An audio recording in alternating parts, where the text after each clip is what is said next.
प्रश्न संख्या 26 क्या कह रहा है, इसको समझने का प्रयास करते हैं।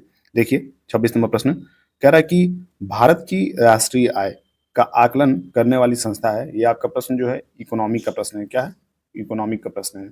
याद रखिएगा, अर्थशास्त्र का। तो ऑप्शन ए है केंद्रीय सांख्यिकी संगठन, बी है वित्त मंत्रालय और सी है नीति आयोग और डी है आरबीआई। तो इसका जो आंसर है बड़ा सोच समझ के दीजिएगा, बहुत जल्दीबाजी में नहीं। देखिए केंद्रीय सांख्यिकी संगठन जो होता है, केंद्रीय सांख्यिकी संगठन, जिसे CSO भी बोलते हैं, भारत की राष्ट्रीय आय की गणना करता था। जबकि वर्तमान में राष्ट्रीय सांख्यिकी कार्यालय, जबकि ये संगठन हट के यहाँ कार्यालय हो गया है और द्वारा राष्ट्रीय आय गणना की जा रही है। तो याद रखिएगा, अगर आपसे पूछा जाए कि राष्ट्रीय आय की गणना करने वाली संस्था कौन सी है इस समय वर्तमान में, तो आपको संगठन नहीं, आपको कार्यालय बताना है। राष्ट्रीय, ये जो केंद्रीय है यहाँ भी चेंज है, ये केंद्रीय की जगह राष्ट्रीय हो जाएगा। राष्ट्रीय सांख्यिकी कार्यालय गणना करती है। अगला प्रश्न है 27 नंबर का। और देखिए ये प्रश्न जितने भी हैं आपके 24 अगस्त 2021 के शिफ्ट सेकंड के हैं। तो उनके क्रम में जो पीछे मैंने क्लास आपके लिए अपलोड किया है और आगे जो क्लास अभी अपलोड होगी ये लास्ट क्लास चलेगी इसके बाद। और जो भी लोग चैनल पर नए हों या पहली बार आए हों वो चैनल को जरूर सब्सक्राइब करें, साथ ही बेल आइकन प्रेस करें ताकि कोई भी अपडेट्स हो उनसे छूट ना पाए। तो 27 नंबर का प्रश्न क्या कह रहा है कि सेवा क्षेत्र का दूसरा नाम है। यानी कि सेवा मतलब इट मीन्स आप जो सर्विस देते हैं उस सर्विस को आप किस क्षेत्र में मतलब भारत में रखा जाता है, कृषि में या द्वितीयक में या प्राथमिक में या तृतीयक में। याद रखिएगा, प्राथमिक द्वितीयक तृतीयक में ही सेवा किसी एक में दी जाती है। कृषि भी मूल रूप से किसी एक में पाई जाएगी, यानी कि प्राथमिक द्वितीयक तृतीयक में। तो तृतीयक क्षेत्र के अंतर्गत कौन कौन सी सेवाएं आती हैं उनको हम जान लेते हैं। देखिए ये सेवा क्षेत्र या सेवा उद्योग से आता है। क्या आता है? ये जो तृतीय क्षेत्र है ये सेवा क्षेत्र और या सेवा उद्योग से आता है। क्या आता है? सेवा उद्योग से आता है। याद रखिएगा, सेवा क्षेत्र एवं सेवा उद्योग से आता है, जिसमें होटल हो गया। कौन कौन से हो गए? होटल हो गए, यानी कि बिजनेस हो गया, इसको भी आप नोट कर लीजिएगा। संचार हो गया, फिर आपका हो गया बैंकिंग हो गया, इसी में बैंकिंग भी आता है और इसी में बीमा भी आता है। तो ये सब क्षेत्र जो है तृतीयक क्षेत्र हैं। 28 नंबर का प्रश्न कह रहा है भारत में श्वेत क्रांति के जनक के रूप में कौन जाना जाता है। तो श्वेत क्रांति के रूप में कौन जाना जाता है? तो डॉक्टर वर्गीस कुरियन। याद रखिएगा, डॉक्टर वर्गीस कुरियन, डॉक्टर वर्गीस कुरियन। यानी कि जो भारत में श्वेत क्रांति जो दुग्ध उत्पादन से रिलेटेड था, किससे था? जो दुग्ध उत्पादन से संबंधित था, उसमें जो दुग्ध उत्पादन से संबंधित था श्वेत क्रांति, उसके जो जनक थे वो डॉक्टर वर्गीज कुरियन थे, भारत में। याद रखिए, कहाँ? भारत में। 29वां प्रश्न क्या कर रहा है? कह रहा है कि किसके बढ़ने के फलस्वरूप निजी निवेश में वृद्धि की अधिक संभावना होगी। किसके बढ़ने के फलस्वरूप निजी निवेश में वृद्धि की अधिक संभावना होगी? तो ए है व्यक्तिगत कर, बी है नई पूंजी पर अनुमानित प्राप्ति और सी है शेयरों की कीमत और डी है ब्याज दर। तो सही ऑप्शन हो जाएगा, वो हो जाएगा नई पूंजी पर अनुमानित प्राप्ति। क्या हो जाएगा?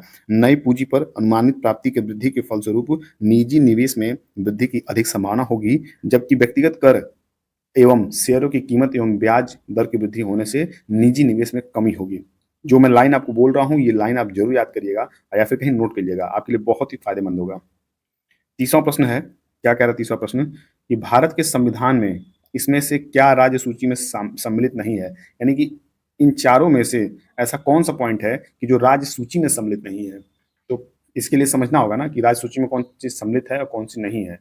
तो आप इसको डिटेल में समझने के लिए अगर पॉलिटी जिससे भी पढ़ रहे हैं उसको पढ़ लीजिए आप। यहाँ हम क्या है कि बहुविकल्पी क्वेश्चन करा रहे हैं तो आप उसको कर सकते हैं ऑब्जेक्टिव क्वेश्चन को हमारे साथ। पहला है दंड प्रक्रिया संहिता, बी है जेल, सी है कानून व्यवस्था और डी है पुलिस। तो मैं बता दूं कि जो दंड प्रक्रिया संहिता है, क्या है? जो दंड प्रक्रिया संहिता है ये समवर्ती सूची में आती है। किसमें आती है? समवर्ती सूची उसको कहते हैं जिसमें संघ सूची भी हो और राज्य सूची भी हो। याद रखिएगा, संघ सूची उसे कहते हैं जिसमें राज्य सूची और समवर्ती सूची जिसमें दोनों में जो लागू हो सके वो समवर्ती सूची कहते हैं। इसे दंड प्रक्रिया संहिता जो है समवर्ती सूची में रखा गया। बाकी जो है राज्य सूची में जेल है आपका, कानून व्यवस्था है, पुलिस है। आप ध्यान देंगे कि सभी राज्यों में यानी कि सभी जिला में एक एक जनपद में जिला कारागार होता है जो कि राज्य सूची के अंतर्गत आता है।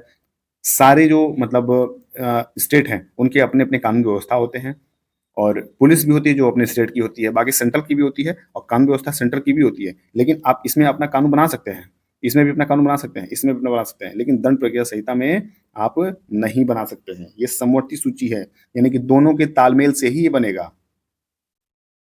31वां नंबर प्रश्न क्या कह रहा है? कह रहा है कि निम्नलिखित में से क्या भारतीय संविधान की मुख्य विशेषता नहीं है? तो ए है लिखित संविधान और संविधान की सर्वोच्चता, बी है शक्तियों का वितरण और सी है प्रतिबद्ध न्यायतंत्र और डी है अर्थ संघीय संरचना। अर्थ संघीय संरचना। तो इसमें कौन सा सही है? इसमें प्रतिबद्ध न्यायतंत्र जो है वो एकदम सही हो जाएगा आपका, कि भारतीय संविधान की जो मुख्य विशेषता नहीं है वो प्रतिबद्ध न्यायतंत्र जो है नहीं है। क्या है? प्रतिबद्ध न्यायतंत्र नहीं है। स्वतंत्र न्यायपालिका की स्थापना भारतीय संविधान की एक महत्वपूर्ण विशेषता है, न कि प्रतिबद्ध न्यायतंत्र। याद रखिएगा कि जो स्वतंत्र न्यायपालिका की स्थापना है भारतीय संविधान की एक महत्वपूर्ण विशेषता है, यानी कि स्वतंत्र न्यायपालिका, और इसके एवज में जो ऑप्शन दिया था कि प्रतिबद्ध न्यायतंत्र, जो कि यही यहाँ पे गलत है, और गलत जो है वही आपका सही उत्तर माना जाएगा, क्योंकि इसमें पूछा है कि विशेषता नहीं है। अगला प्रश्न है 32 नंबर का, देखिए जरा। कह रहा है कि भारत में आर्थिक सुधार 1991 के दौरान प्रधानमंत्री कौन थे? भारत में आर्थिक सुधार 1991 के दौरान प्रधानमंत्री कौन थे? तो ए है इनमें से कोई नहीं, बी है डॉक्टर मनमोहन सिंह, सी है अटल बिहारी वाजपेयी और डी है पीवी नरसिम्हा राव। तो 1991 में आर्थिक सुधार में कौन से थे? तो मैं बता दूं आपको कि पीवी नरसिम्हा राव, याद रखिएगा आप, पीवी नरसिम्हा राव। पीवी नरसिम्हा राव जो थे उस समय के प्रधानमंत्री थे, और उनके समय में वित्त मंत्री जो थे वो कौन थे? याद रखिएगा, डॉक्टर मनमोहन सिंह। कौन थे? डॉक्टर मनमोहन सिंह। याद रखिएगा, ये बहुत ही महत्वपूर्ण प्रश्न है, डॉक्टर मनमोहन सिंह। 33 नंबर का प्रश्न देखिए क्या कह रहा है। कह रहा है कि भारतीय संविधान का कौन सा अनुच्छेद राज्य सरकारों को ग्राम पंचायत के आयोजन के लिए निर्देशित करता है? तो ए अनुच्छेद 46 है, बी अनुच्छेद 44 है, सी अनुच्छेद 40 है और डी अनुच्छेद 38 है। तो अनुच्छेद जब 40 का आप अध्ययन करेंगे तो आपको पूर्ण रूप से समझ में आएगा कि राज्य ग्राम पंचायत को का संगठन करने के लिए कदम उठाएगी और उनको ऐसी शक्तियां प्रदान करेगी जो स्वायत्त शासन की इकाइयों के रूप में कार्य करने के योग्य बनाने के लिए आवश्यक है। तो याद रखिएगा अनुच्छेद 40। बात करेंगे 34 नंबर प्रश्न की। देखिए क्या कह रहा है। कह रहा है कि त्रिस्तरीय पंचायत राज व्यवस्था का विचार किसने रखा था? त्रिस्तरीय राज्य व्यवस्था का विचार, त्रिस्तरीय पंचायती राज व्यवस्था का विचार किसने रखा था? तो ये इनमें से कोई नहीं, बी है रॉयल कमीशन और सी है अशोक मेहता कमेटी और डी है बलवंत राय कमेटी। तो जो बलवंत राय कमेटी है, आप इसको अगर याद कर सकते हैं तो याद कर लीजिएगा। जो बलवंत राय कमेटी थी, इसकी ही उपज थी, इसी का जो मतलब सुझाव था कि त्रिस्तरीय पंचायती राज व्यवस्था का प्रावधान रखा जाए, जिसमें ग्राम स्तर, ब्लॉक स्तर तथा जिला स्तर का सुझाव इन्होंने दिया था। जो सिफारिश थी वो बलवंत राय मेहता समिति की ही सिफारिश थी। तो कौन कौन सी त्रिस्तरीय में आते हैं? तो याद रखिएगा, मैं इसको लिख रहा हूँ। ग्राम स्तर यानी कि विलेज लेवल पर, और फिर ब्लॉक लेवल पर, ब्लॉक स्तर, और ये पहला हो गया, ये दूसरा हो गया, और ये तीसरा हो गया जिला स्तर। इन तीनों को अगर आप चाहें तो नोट कर सकते हैं। फिर हम बात करेंगे 35 नंबर प्रश्न की। ये भी अच्छा प्रश्न है कि निम्न में से क्या भारतीय नागरिकों को आर्थिक न्याय प्रदान करता है? निम्न में से क्या भारतीय नागरिकों को आर्थिक न्याय प्रदान करता है? तो ए है इनमें से कोई नहीं, बी है राजनीति के निर्देशक सिद्धांत, सी है मौलिक कर्तव्य और डी है मौलिक अधिकार।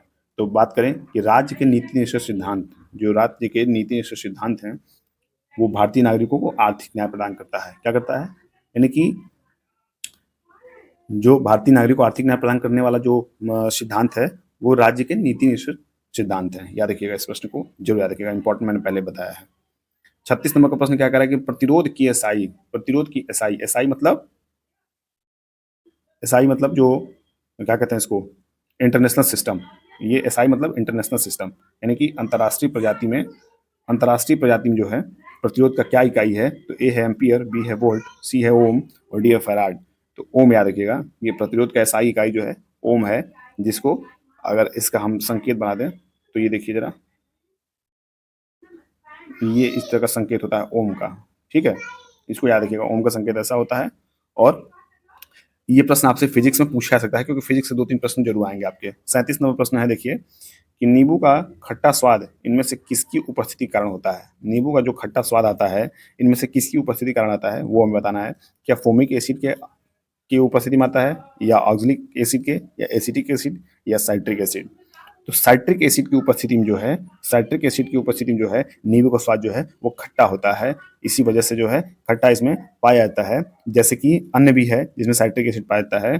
कौन कौन से हैं? जैसे संतरा हो गया, याद रखिएगा, संतरा हो गया, मौसमी हो गया, ठीक है, इन सब चीज़ों को भी आप साइट्रिक एसिड से आप जोड़ सकते हैं।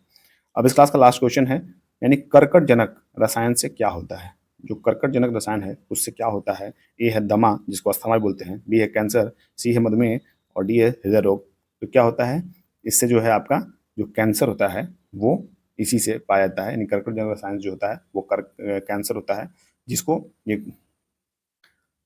शरीर में उपस्थिति के कारण कैंसर इसी कारण होता है। जो कर्कट कर्कट जनक रसायन, जिसको अगर मैं स्पेलिंग लिख दूं तो एक स्पेलिंग आप भी समझ लीजिएगा, अगर आपको स्पेलिंग में कभी दिख जाए तो आप इसको भी CARCINOGENIC,